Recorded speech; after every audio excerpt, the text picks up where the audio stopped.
Υπάρχει μια στιγμή που την έχεις ήδη ζήσει, ακόμα και αν δεν της έδωσες σημασία. Δεν είναι έντονη, δεν έχει δράμα, δεν συμβαίνει κάτι που να σε ταράζει. Είναι μία από αυτές τις μέρες που μοιάζουν με όλες τις άλλες.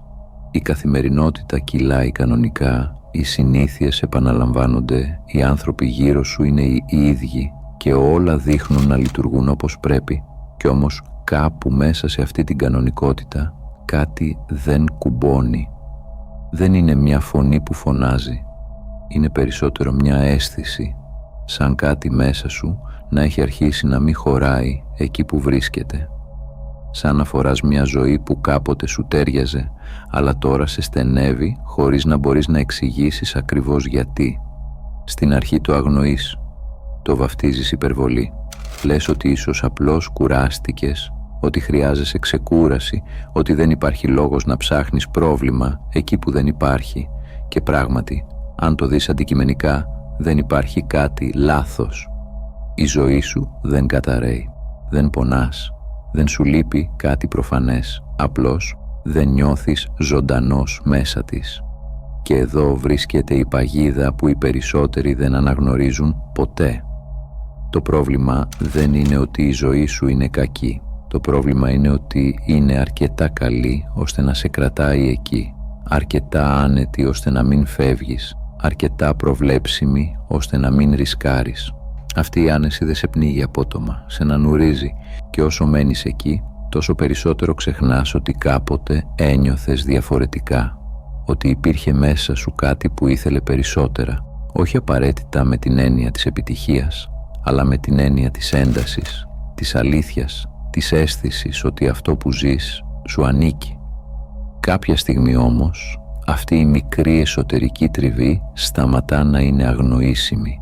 Δεν γίνεται πιο δυνατή απαραίτητα, απλώς γίνεται ξεκάθαρη. Και τότε αρχίζεις να καταλαβαίνεις κάτι που δεν είναι καθόλου βολικό. Δεν είσαι παγιδευμένος επειδή η ζωή σου είναι λάθος.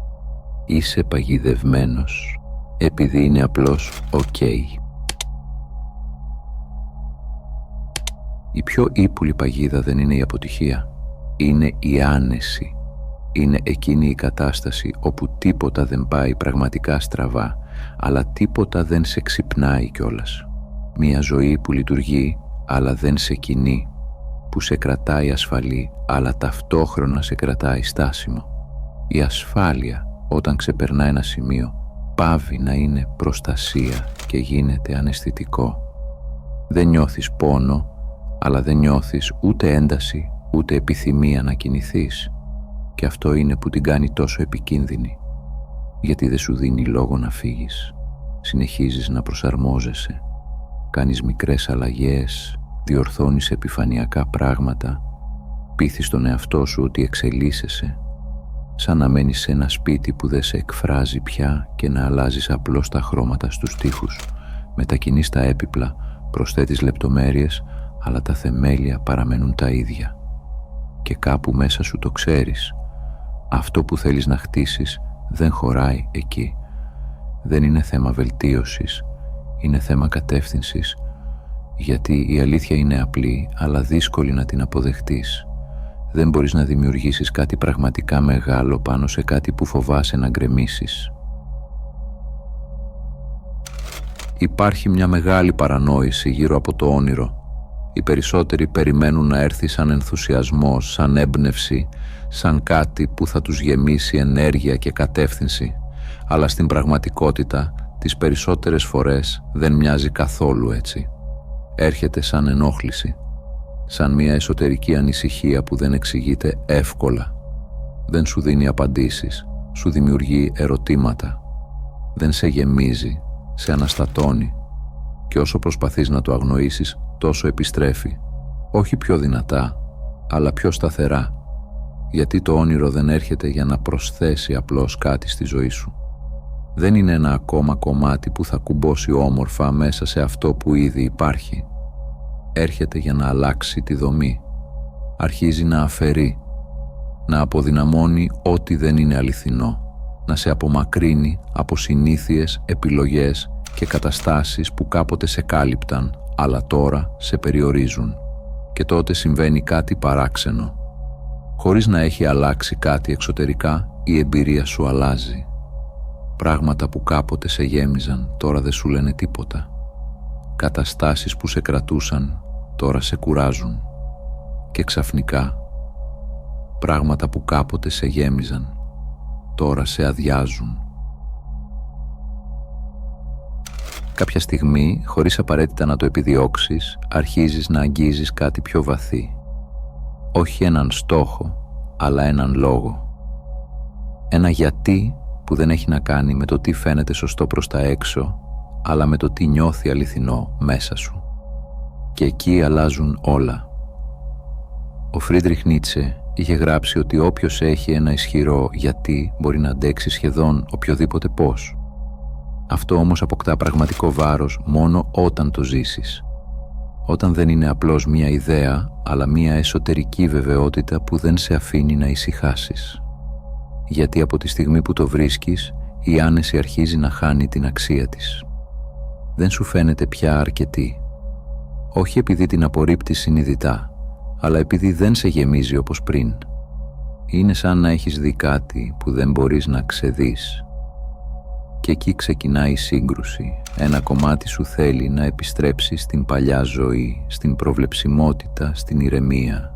Θέλει την ευκολία του να μην χρειάζεται να πάρεις δύσκολες αποφάσεις. Αλλά υπάρχει ένα πρόβλημα. Δεν μπορείς πια να επιστρέψεις πραγματικά. Γιατί δεν μπορείς να ξεχάσεις αυτό που κατάλαβες. Δεν μπορείς να κάνεις πως δεν το είδες. Και αυτή η γνώση, όσο απλή κι αν είναι, γίνεται το σημείο χωρίς επιστροφή. Σε αυτό το σημείο αρχίζει να γίνεται ξεκάθαρο ότι το όνειρο δεν είναι απλώς κάτι που θέλεις να πετύχεις. Δεν είναι ένας εξωτερικός στόχος που θα σε ολοκληρώσει όταν τον φτάσεις. Είναι κάτι πολύ πιο απαιτητικό. Είναι ένας καθρέφτης. Ο Καρλ Γιούγκ μίλησε για τη διαδικασία της εξατομίκευσης. Την πορεία δηλαδή προς το να γίνεις ολόκληρος, όχι απλώς επιτυχημένος. Και αυτή η πορεία δεν είναι άνετη. Γιατί σε φέρνει αντιμέτωπο με ό,τι απέφευγες. Το όνειρο αρχίζει να φωτίζει πλευρές σου που μέχρι τώρα έμεναν στο περιθώριο. Τον φόβο που κρύβεται πίσω από τις επιλογές σου. Την ανάγκη για αποδοχή που σε κάνει να μικραίνεις. Τις παλιές πληγές που συνεχίζουν να καθορίζουν το πώς σκέφτεσαι, πώς αντιδράς, πώς ζεις. Και δεν μπορείς πια να τα αγνοήσεις, γιατί κάθε βήμα προς αυτό που θέλεις απαιτεί να σταθείς πιο καθαρά απέναντι στον εαυτό σου. Χωρίς δικαιολογίες, χωρίς ωρεοποίηση. Σε αυτό το σημείο καταλαβαίνεις ότι η πρόκληση δεν είναι μόνο εξωτερική, είναι βαθιά εσωτερική, γιατί δεν μπορείς να χτίσεις κάτι μεγάλο με έναν εσωτερικά ασταθή εαυτό. Η πρώτη πραγματική ρήξη δεν φαίνεται απ' έξω. Δεν υπάρχει κάποιο δραματικό γεγονός που να σηματοδοτεί την αλλαγή. Δεν καταρρέει η ζωή σου με θόρυβο. Συνεχίζεις να λειτουργείς, να πηγαίνεις στις ίδιες δουλειές, να μιλάς με τους ίδιους ανθρώπους, να ακολουθείς τις ίδιες ρουτίνες. Όλα δείχνουν ίδια, αλλά μέσα σου τίποτα δεν είναι. Κάτι έχει ήδη αρχίσει να μετακινείται. Και όσο περνάει ο χρόνος, αυτή η μετατόπιση γίνεται όλο και πιο αισθητή. Πράγματα που κάποτε έβγαζαν νόημα τώρα μοιάζουν ξένα. Συνήθειες που σε κρατούσαν τώρα σε βαραίνουν. Συζητήσεις που σε γέμιζαν τώρα σε κουράζουν. Δεν είναι ότι αλλάζουν οι άλλοι, εσύ αλλάζεις. Και αυτή η αλλαγή φέρνει μαζί της μια σιωπηλή αποξένωση. Όχι απαραίτητα από ανθρώπους που δεν αξίζουν, αλλά από εκδοχές του εαυτού σου που δεν σε εκφράζουν πια. Αρχίζεις να βλέπεις καθαρά ότι δεν μπορείς να συνεχίσεις με τον ίδιο τρόπο, χωρίς να προδίδεις κάτι πιο βαθύ μέσα σου. Και τότε εμφανίζεται μια σκέψη που δεν είναι εύκολη να την αποδεχτείς, αλλά είναι απόλυτα ειλικρινής. Αυτό δεν μπορεί να έρθει μαζί μου. Όχι από απόρριψη, από αναγνώριση. Γιατί η εξέλιξη δεν είναι μόνο το τι προσθέτεις, είναι και το τι αφήνεις πίσω. Σε αυτό το σημείο, αυτό που κάποτε έμοιαζε με ενδιαφέρον αρχίζει να μετατρέπεται σε κάτι πολύ πιο έντονο. Δεν είναι πια μια ιδέα που σκέφτεσαι όταν έχεις χρόνο. Δεν είναι ένα χόμπι που σε γεμίζει περιστασιακά. Είναι μια δύναμη που επιμένει, που επιστρέφει ξανά και ξανά, ακόμα και όταν προσπαθείς να την αφήσεις στην άκρη. Η πραγματική αιμονή δεν είναι επιφανειακή. Δεν λειτουργεί με πρόγραμμα, ούτε προσαρμόζεται στις ευκολίες σου. Είναι σαν φωτιά. Δεν ζητά άδεια για να ανάψει και δεν ενδιαφέρεται για το πόσο βολική είναι η στιγμή. Απλώς καίει. Και όπως κάθε φωτιά καταναλώνει ό,τι δεν αντέχει τη θερμότητά της. Δικαιολογίες, αναβολές, ψεύτικες προτεραιότητες αρχίζουν να καταραίουν. Όχι επειδή προσπαθείς να τα αποβάλεις συνειδητά, αλλά επειδή δεν χωράνε πια μέσα σε αυτό που χτίζεται. Υπάρχει όμως και η πλευρά που δεν φαίνεται εύκολα. Οι ώρες που είσαι μόνος, δουλεύοντας χωρίς επιβεβαίωση.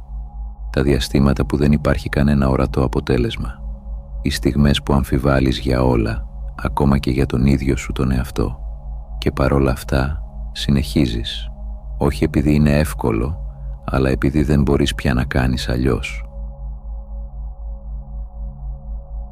Φαντάσου έναν άνθρωπο που βρίσκει έναν χάρτη για θησαυρό.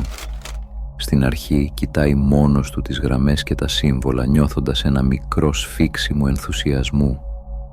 Κοιμάται με την ιδέα, ξυπνάει με την ανάγκη να κινηθεί.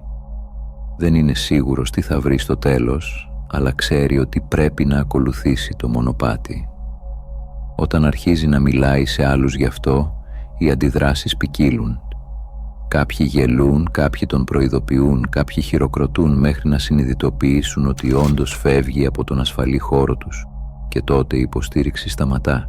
Η απορία παίρνει τη θέση της αλληλεγγύης. «Γιατί το κάνεις αυτό στον εαυτό σου?» ρωτούν. Η λογική τους δεν μπορεί να συλλάβει το νόημα πίσω από τη δυσκολία και εκεί βρίσκεται η διαφορά. Η ζωή των περισσότερων κινείται γύρω από άνεση, προβλεψιμότητα, ασφάλεια. Αλλά η αληθινή πορεία προς κάτι μεγάλο δεν έχει σχέση με την άνεση. Έχει σχέση με νόημα, με κάτι που σε ξεπερνά, που σε αναγκάζει να αμφισβητήσεις τον ίδιο σου τον εαυτό και τις συνήθειες που σε κρατούν πίσω. Για εκείνον που ακολουθεί το μονοπάτι, το να μείνει πίσω, στο γνώριμο και ασφαλές, δεν είναι επιλογή, είναι αργός θάνατος. Είναι η ακινησία που τρώει κάθε κομμάτι ζωής που είχε νόημα, αφήνοντας μόνο τη ψευδαίσθηση της ασφάλειας. Υπάρχει μια φάση στην αλλαγή που δεν μοιάζει με τίποτα άλλο. Δεν είσαι πια ο άνθρωπος που ήσουν, αλλά ούτε και αυτός που γίνεσαι. Ζεις σε μια κατάσταση συνεχούς μεταμόρφωσης, όπου κάθε βήμα σε φέρνει πιο κοντά στο νέο σου εαυτό, αλλά η παλιά μορφή σου δεν έχει ακόμη φύγει. Είναι σαν να αιωρείσαι σε κενό μια εσωτερική ελεύθερη πτώση όπου τίποτα δεν φαίνεται σταθερό και οι άλλοι το βλέπουν. Σου λένε ότι άλλαξες, ότι χάθηκες. Μερικοί σε κοιτάνε με απορία, άλλοι με φόβο και κάποιοι με απόρριψη. Η αλήθεια είναι απλή αλλά δύσκολη. Η αλλαγή σου δεν απειλεί εσένα. Απειλεί τη σταθερότητα των γύρω σου, την άνεσή τους, την εικόνα που είχαν για σένα και για τον κόσμο γύρω τους. Σε αυτή τη φάση η μοναξιά δεν είναι απλώς πιθανή, είναι αναπόφευκτη. Δεν μπορείς να γυρίσεις πίσω χωρίς να προδώσεις τον εαυτό σου και δεν μπορείς να παραμείνεις όπως ήσουν χωρίς να προδώσεις τη ζωή που θέλεις να ζήσεις. Το μεταξύ είναι το πιο δύσκολο σημείο, γιατί απαιτεί θάρρος να σταθείς στη μέση, να δεις καθαρά τη διαφορά ανάμεσα σε παλιό και νέο και να συνεχίσεις ακόμα και όταν κανείς δεν σε καταλαβαίνει. Κανένα όνειρο δεν αγοράζεται με χρήματα. Το πραγματικό κόστος δεν έχει να κάνει με λογαριασμούς ή τιμές στην αγορά. Πληρώνεται με κάτι πολύ πιο βαθύ και ουσιαστικό, με τον χρόνο σου, την ενέργειά σου, τις σχέσεις σου, την αίσθηση βεβαιότητας που είχες κάποτε. Όταν ακολουθείς κάτι που σε καλεί πέρα από την άνεση, συνειδητοποιείς ότι τίποτα δεν μένει ίδιο. Οι ώρες που αφιερώνεις στο νέο μονοπάτι δεν είναι διαθέσιμες για τις συνήθειες που σε κρατούσαν ασφαλή. Οι σχέσεις που δεν αντέχουν τη μεταμόρφωσή σου αρχίζουν να χαλαρώνουν. Η βεβαιότητα της παλιάς ζωής χάνεται και μαζί της η αίσθηση ότι τα πράγματα είναι υπό έλεγχο. Το όνειρο ζητά θυσία, γιατί δεν μπορείς να καλλιεργήσεις κάτι πραγματικά μεγάλο χωρίς να ξεριζώσεις ό,τι δεν αντέχει στη νέα ανάπτυξη. Ό,τι είναι ψεύτικο, προσωρινό ή φοβικό πρέπει να φύγει, αφήνοντας χώρο για αυτό που πραγματικά έχει αξία.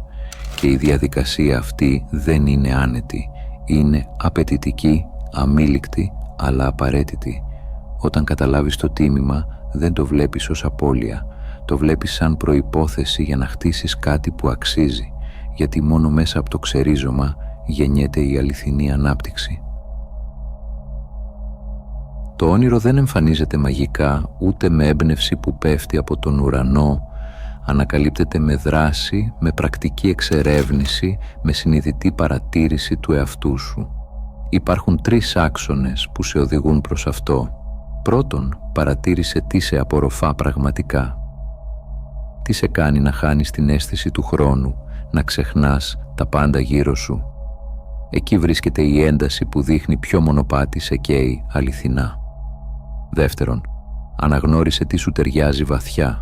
Όχι μόνο οι ικανότητες ή δεξιότητες, αλλά αυτά που νιώθεις σαν μέρος του εαυτού σου, αυτά που φαίνεται να εκφράζουν κάτι αυθεντικό μέσα σου. Τρίτον, πειραματίσου. Δοκίμασε νέα μονοπάτια, κάνε λάθη, προχώρα και προσαρμόσου. Το όνειρο συχνά εμφανίζεται ως ίχνη από ψίχουλα στο έδαφος. Δεν το βλέπεις ολόκληρο από πριν, βλέπεις μόνο το επόμενο βήμα αφού το κάνεις. Η ανακάλυψη του ονείρου είναι μια διαδικασία συνεχούς κίνησης. Κάθε μικρό βήμα αποκαλύπτει το επόμενο. Δεν υπάρχει συντόμευση, δεν υπάρχει σιγουριά, αλλά μέσα σε αυτό το ταξίδι αρχίζεις να βλέπεις ποιο δρόμο αξίζει να ακολουθήσεις και ποιοι δρόμοι ήταν απλώς ασφάλεια. Το μεγαλείο δεν είναι αποτέλεσμα μιας μεγάλης στιγμής ή μιας στιγμιαίας έμπνευσης. Είναι αποτέλεσμα συνεχών επιλογών, ξανά και ξανά. Κάθε μέρα, κάθε απόφαση, κάθε κίνηση μετράει περισσότερο από οποιοδήποτε τελικό αποτέλεσμα. Και η πρόκληση εμφανίζεται στις μέρες που δεν έχεις όρεξη.